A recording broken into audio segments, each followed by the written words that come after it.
Assalamu alaikum masu kallon mu. Barkanmu da sake kasancewa da ku a daidai wannan lokaci, inda za ku ji mu ɗauke da ci gaban labarin abin da kamar wuya. Shin burin Rahama zai cika kuwa? Ko kuwa burin Dada ne zai cika? Ku biyo mu don jin ya za ta kasance. Kada ku manta ku danna mana subscribe da kuma alamar ƙararrawa domin samun sababbin bidiyos ɗinmu da zarar mun ɗora. Mun gode. Shiga ta uku. A layin gidan su Rahama za a ga gidan wani attajiri a ƙarshen layin. Tanƙamemen gida ne. Attajirin mai suna Alhaji Barau yana zaune a ƙofar gidansa tare da mutane 'yan maula da barorinsa ana masa fadanci.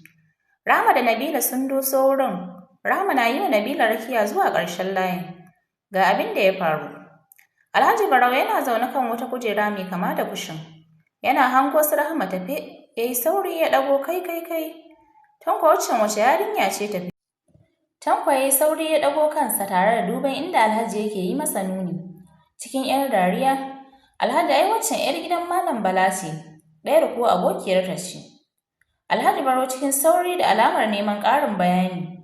Wane Balan? Ba dai Bala mai azara ba. Ai kuwa ban san yarinyar nan ba. Ashe yana da ɗiyar da ta girma haka?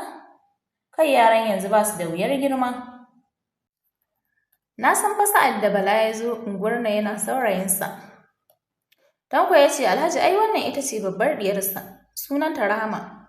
Abin da ya sa baka santa ba, ka san yaran yanzu da sun gama hiramare makarantar kwana suke tafiya. Ba ka ƙara ganin su sai an yi hutu. Alhaji Barau ya ce kai, lallai kam yarinya ta girma. Shin makarantar take yi ne ko ta gama? Tanko ya ce anya kuwa, ina ga yarinyar nan ta gama karatu. Alhaji Barau ya ɗan rankwafo daidai kunnuwan Tanko.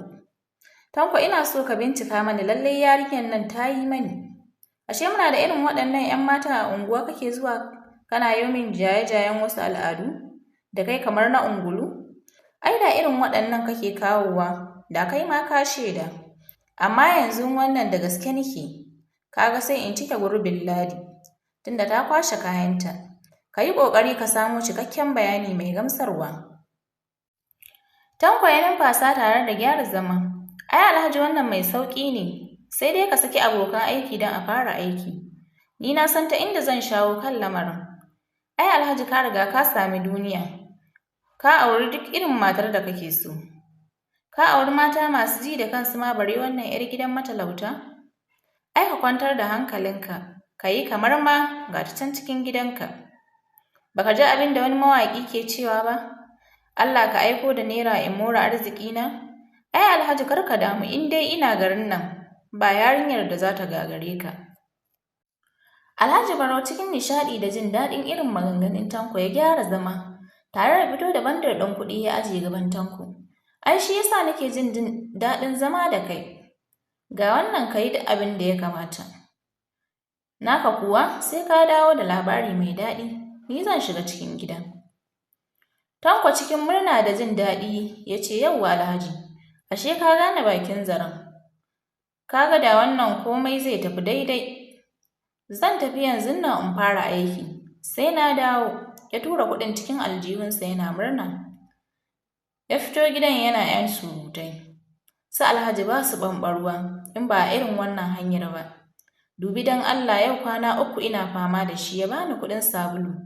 Amma ya ƙi, ya bar ni sai warin dauɗa nake yi. Amma yanzu Allah ya ƙwatar min na sami tsuntsu daga sama gasasshe. Ani na gode wa fitowar yaran nan bari in hanzarta in nemo masa wani bayani ko na ƙara shanawa. Duka a nan muka zo ƙarshen shiga ta 3 a cikin wannan labari mai suna da kamar wuya. Sai mun haɗu da ku a shiga ta 4. Kada ku manta ku danna mana subscribe da kuma alamar ƙararrawa domin samun sababbin bidiyos ɗinmu da zarar mun ɗora.